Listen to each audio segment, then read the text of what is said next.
Sa kabila ng pagbaba ng presyo ng bigas, aminado ang NFA o ang National Food Authority na hindi pa rin sapat ang supply nito sa bansa. Maliban kasi sa mga hindi masiglang sakahan, talamak pa rin daw ang rice smuggling. May report si Maki Pulido.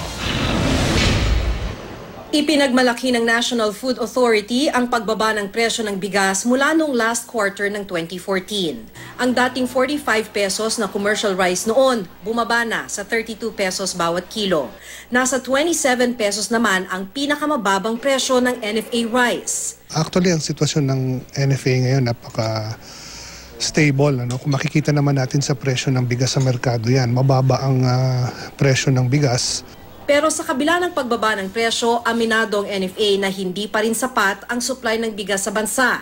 Nitong Agosto, aabot sa 250,000 metric tons ang aangkatin ng NFA. 500,000 metric tons naman noong Pebrero. Kung tutuusin, mababa na raw ito. Noong 2004 hanggang 2010, nakapag-angkat ng 11 million metric tons ang NFA. Pero mula 2010 hanggang sa kasalukuyan, wala pa raw 4 million metric tons ang naaangkat na bigas. Kasi hindi pa rin talaga tayo self-sufficient. So tinitingnan ng Food Security Committee kung ano yung kakulangan sa production vis-a-vis consumption. Tapos yun yung ina-identify na kailangan lang i-import kasi pag hindi natin ginawa yun, tataas ang presyo ng bigas. Maaari rin daw makaapekto sa supply ng bigas sa bansa ang hindi malusog na lupang sakahan ng ating mga magsasaka.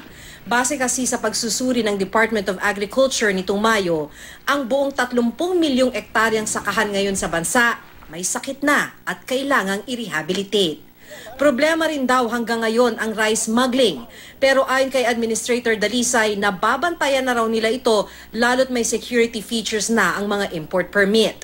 May mga taga-NFA na rin daw na nakaposte sa customs para bantayan ang volume ng mga inaangkat na commercial rice. Kung si Joji Ko, presidente ng Philippine Confederation of Grains Association Incorporated naman ang tatanungin, maiiwasan daw ang smuggling kung gagawing sole importer na lang ng bigas sa bansa ang NFA. So ang inaano po namin sana is bakit hindi na lang ang NFA ang sole importer at wag nang bigyan ng permit ang mga private sector. Hindi ka naman, wala ka naman ho kayong kasabwat, hindi naman ho kayo magpapasok ng 100,000 o milyon na kaban ng bigas. Pinakamainam pa rin daw na solusyon kontra rice smuggling ang hindi pagtangkilik ng bigas mula sa iligal na gawaing ito. Lalo't unang naapektuhan nito ang kabuhayan ng ating mga magsasaka na napipilitang magbagsak presyo ng kanilang inaning palay. Maki Pulido, GMA News.